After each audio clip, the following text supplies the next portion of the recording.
সরকার গুম খুন করে ক্ষমতায় থাকে, যেই সরকার আমার দেশের মানুষকে মেরে ফেলতে জেলখানায় টর্চার করে দ্বিধাবোধ করে না, সেই সরকার, যেই সরকার পাশের দেশের মদদে আমার দেশের সাধারণ মানুষের উপর এই নিপীড়ন চালায়, যেই সরকারের আমলে আমার দেশের মানুষ, সাধারণ মানুষ দুবেলা ভাত কিনে খেতে পারে না, সেই সরকারকে আমরা আর চাই না। গত 15 বছর আমাদের যে ভাইদেরকে, আমার ভাই সাজিদুল ইসলাম সুমনকে 2013 সালের 4 ডিসেম্বর র্যাব তুলে নিয়ে যায়, তার সাথে আরো 6 জন এবং রাতে আরো 2 জন। এই হাজার হাজার পরিবার যাদের সন্তানদেরকে সরকার বাহিনী কর্তৃক তুলে নিয়ে যাওয়া হয়েছে, সরকার বাহিনী কর্তৃক ক্ষমতায় থাকার জন্য, ইলেকশনে গণভোট ছাড়া ক্ষমতায় যাওয়ার জন্য যাদেরকে খুন করা হয়েছে, সেই সমস্ত ভাইদের, সেই সমস্ত পরিবারের সদস্যরা আমরা মায়ের ডাকের পক্ষ থেকে দাঁড়াই। এবং আপনারা দেখেছেন, এতদিন শুনেছেন, সরকারের কোনো ভ্রুক্ষেপ নাই, তাদের কোনো উত্তর নাই, এই অপরাধগুলোর এগেইনস্টে তাদের কোনো ইনভেস্টিগেশন নাই, তাদের কোনো জবাব নাই। যখন দেশের মানুষ তাদের কাছে জবাব চায়, এই গুম হয়ে যাওয়া মানুষগুলা কোথায়? এরা তো বাংলাদেশের নাগরিক, এরা তো আমাদের ভাই, এরা তো আমাদের বাবা, এরা তো আমাদেরই সন্তান। এই মানুষগুলা শুধুমাত্র অপোজিশন পার্টিতে কাজ করার কারণে, সরকারের বিরোধিতা করার কারণে তাদেরকে কেন গুম করে রাখা হবে?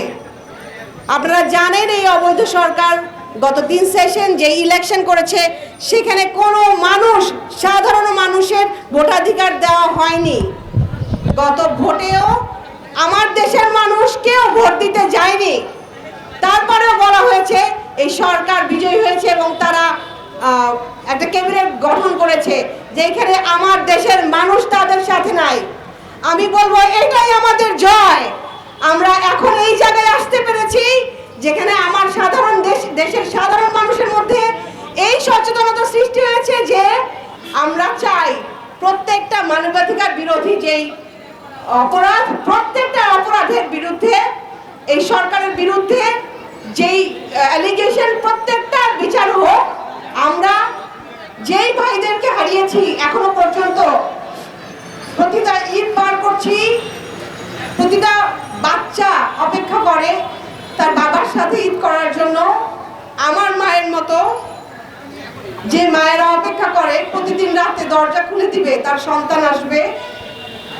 জানে না সিক্রেট ডিটেনশন সেলে, র্যাবের এবং সরকার আইন প্রয়োগকারী সংস্থার সিক্রেট ডিটেনশন সেলে তার ছেলেটা বেঁচে আছে না মরে গেছে। আমি জানি না আমার ভাই আসলে এই পৃথিবীতে এখনো জীবিত আছেন নাকি নাই। আমি বিশ্বাস করতে চাই না আমার ভাই এবং ভাইয়ের মতন যারা, তাদের সাথে এমন কিছু করার মতো অপরাধ, স্পর্ধা সরকার কেন, সরকারের যে কোনো অঙ্গ সংগঠনের নাই। আমি আমি আমি আমি এইটাই বলতে চাই, কাউকে এই অধিকার দেওয়া হয় নাই। আমার ভাইয়ের মতো যারা আছেন তাদেরকে এইভাবে অবৈধভাবে ধরে নিয়ে যে গুম করে, তাদেরকে সিক্রেট ডিটেনশন সেলে রেখে টর্চার করে মেরেই ফেলা হয় নাকি কোথায় নিয়ে যাওয়া হয়। আমরা দেখেছি অনেক মানুষ ফেরত এসছেন, তারা আমাদেরকে বলেছেন দুঃসহ কি টর্চার তারা সহ্য করেছেন এই সিক্রেট ডিটেনশন সেলগুলাতে। আমরা চাই না আরও একটা নাম এখানে যুক্ত হোক মায়ের ডাকের প্ল্যাটফর্মে। আমরা চাই না আমার দেশের কোনো মানুষ তার অধিকার হারাক। ভোটাধিকার বলেন, বেঁচে থাকার অধিকার বলেন, আমাদের সবাইকে এই জন্য একসাথে থাকতে হবে। আমি আবারও আপনাদেরকে আন্তরিকভাবে ধন্যবাদ জানাই। আমাদের জন্য দোয়া করবেন, আমাদের পাশে থাকবেন। আমরা অবশ্যই আলো দেখব, আমরা অবশ্যই ফেরত পাবো আমাদের স্বজনকে, এই আশা রাখি। আমার ভাইকে নিয়ে গেছে, আমি জানি আমার হাজারো ভাই আমার সামনে আছেন না আমাদের সাথে। আপনারা থাকলে আমরা অবশ্যই এই দিন বদলে দিব, আমরা অবশ্যই আমাদের হারিয়ে যাওয়া স্বজনদেরকে ফেরত পাবো। আমাদেরকে দোয়ায় রাখবেন।